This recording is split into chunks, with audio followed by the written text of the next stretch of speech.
नमस्कार दोस्तों, स्वागत है आप सबका जैन इन्वेस्टर्स यूट्यूब चैनल में। चलिए शुरू करते हैं आज का वीडियो।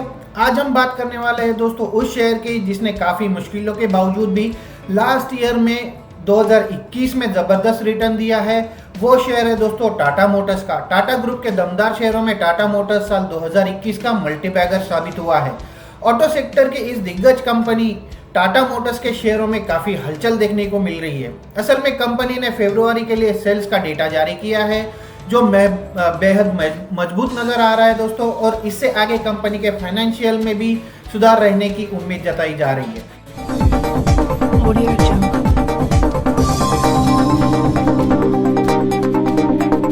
टाटा मोटर्स के की पॉइंट्स के बारे में दोस्तों, टाटा मोटर्स ग्रुप एक लीडिंग ग्लोबल ऑटोमोबाइल मैन्युफैक्चरर है। इनके पास कारों, स्पोर्ट्स यूटिलिटी वाहनों, ट्रकों, बसों और डिफेंस वाहनों का एक विस्तृत पोर्टफोलियो अवेलेबल है दोस्तों। टाटा मोटर्स के भारत, यूके, दक्षिण कोरिया, दक्षिण अफ्रीका, चीन, ब्राजील, ऑस्ट्रिया, स्लोवाकिया में ऑपरेशंस है, जिसमें यूके में जगुआर, लैंड रोवर और दक्षिण कोरिया में टाटा देवू भी शामिल है दोस्तों। टाटा मोटर्स के बिजनेस पर जल्दी से एक नज़र डालें तो टाटा मोटर्स में सबसे पहले नाम आता है जगुआर लैंड रोवर का। टाटा मोटर्स ने 2008 में फोर्ड से ब्रिटिश आइकॉनिक ब्रांड जगुआर और लैंड रोवर को खरीदा और 2013 में दोनों को एक साथ मिला दिया दोस्तों। टाटा मोटर्स की बिक्री में आज भी JLR का जो योगदान है वो प्रमुख माना जाता है। और दूसरा नाम अगर बात करें दोस्तों तो टाटा देवू कमर्शियल व्हीकल कंपनी का, जो 2004 में कंपनी ने कोरिया के दूसरे सबसे बड़े ट्रक निर्माता जो है उनसे कमर्शियल वाहनों को अक्वायर किया था। आज ये मर्जिंग एक ग्लोबल प्लेयर के रूप में उभर कर सामने आया है दोस्तों, और 60 से भी अधिक देशों को एक्सपोर्ट किया जाता है। भारत में कमर्शियल व्हीकल्स के उद्योग में अगर टाटा मोटर्स की स्थिति देखें तो दोस्तों ये एक नेतृत्व या फिर लीडिंग पोजीशन पर है। ट्रक, बस, कोच, डिफेंस वाहन सहित ऑटोमोटिव उत्पादों का एक ब्रॉड पोर्टफोलियो टाटा मोटर्स के पास है। पिछले साल लगभग 43% की इनकी बाजार की हिस्सेदारी थी और ये कमर्शियल व्हीकल सेगमेंट में एक लीडर बनकर उभरा है दोस्तों। आइए अब देखते हैं कि टाटा मोटर्स पर लोकल क्राइसिस का ज़्यादा असर क्यों नहीं होता है। टाटा मोटर्स के सक्सेस में उनके जियोग्राफिकल प्रेजेंस का बड़ा हाथ रहा है दोस्तों। अगर कंट्री वाइड रिवेन्यू ब्रेकअप की बात करें तो ये काफ़ी स्प्रेड अप है। JLR के कारण टाटा मोटर्स की प्रमुख बाजारों में ग्लोबल प्रेजेंस अवेलेबल हो गई है दोस्तों, और कोई भी बाजार इसके रिवेन्यू में 20% से अधिक का योगदान नहीं करता। अगर हम पिछले साल की बात करें तो नॉर्थ अमेरिका में 20% रिवेन्यू के साथ प्रमुख कंट्रीब्यूशन था। इसके बाद भारत लगभग 18%, यूनाइटेड किंगडम 16%, चीन 11% और अदर यूरोप में लगभग 17% का इसका कंट्रीब्यूशन था रिवेन्यू में। और बाकी दुनिया की बात करें तो लगभग 18% बाकी दुनिया से इसका रिवेन्यू आता है दोस्तों।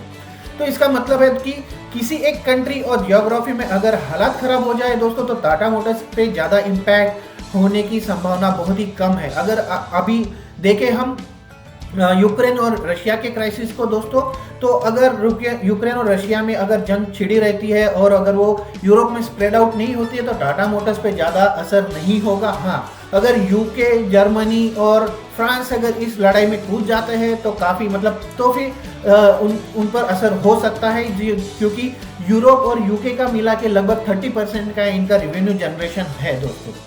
टाटा मोटर्स और JLR दोनों अपनी इलेक्ट्रिफिकेशन जर्नी को बढ़ा रहे हैं।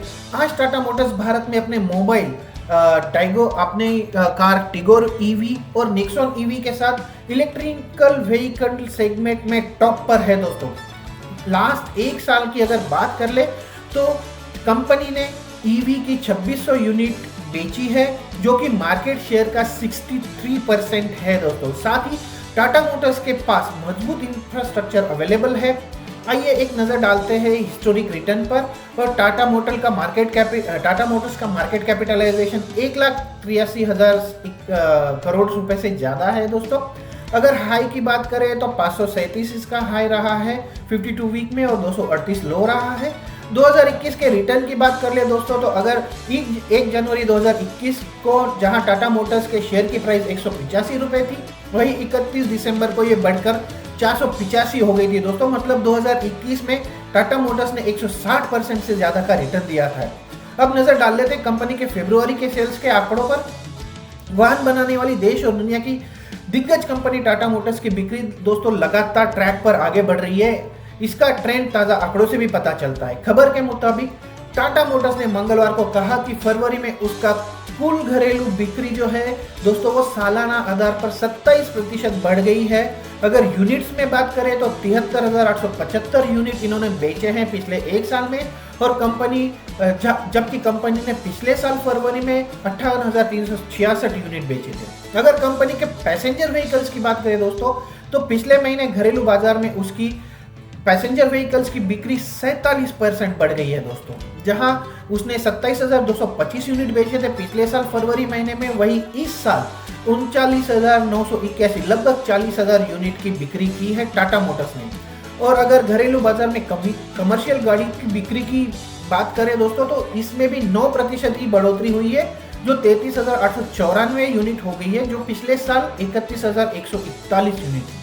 अब आइए इलेक्ट्रिक व्हीकल की बात कर लेते हैं, तो इसमें भी तेजी देखी गई है। टाटा मोटर्स ने पैसेंजर व्हीकल सेगमेंट में अपने इलेक्ट्रिक कारों की भी बिक्री में अच्छी खासी ग्रोथ हासिल की है दोस्तों। सालाना आधार पर अगर फरवरी टू फरवरी के मुकाबला करें दोस्तों तो 2021 के मुकाबले 2022 फरवरी में 478% की जोरदार ग्रोथ हासिल की है टाटा मोटर्स ने इलेक्ट्रिक व्हीकल सेगमेंट में दोस्तों। फरवरी 2021 में जहां कंपनी की सिर्फ 492 ईवी बेची गई थी, वही फरवरी 2022 में कंपनी ने कुल 2846 यूनिट की बिक्री की है सिर्फ इलेक्ट्रिक व्हीकल सेगमेंट में दोस्तों। साथ ही अगला सेगमेंट अगर देख ले कमर्शियल व्हीकल, तो उसमें भी बढ़त देखने को मिली है। टाटा मोटर्स ने कमर्शियल व्हीकल सेगमेंट में भी फरवरी 2022 में 11% की ग्रोथ हासिल कर ली है दोस्तों। कंपनी ने बीते महीने कुल 37,552 यूनिट कमर्शियल व्हीकल की बेची है, जबकि फरवरी 2021 का ये आंकड़ा 33,859 यूनिट रहा था। तो ईयर ऑन ईयर बेसिस पे यहाँ पर भी 11% की ग्रोथ हासिल हुई है कंपनी को। टाटा मोटर्स ने फरवरी में डोमेस्टिक और इंटरनेशनल मार्केट मिलाकर दोस्तों अगर ओवरऑल देखें तो 77,733 यूनिट गाड़ियां बेची, जो पिछले साल 61,258 यूनिट का आंकड़ा था दोस्तों।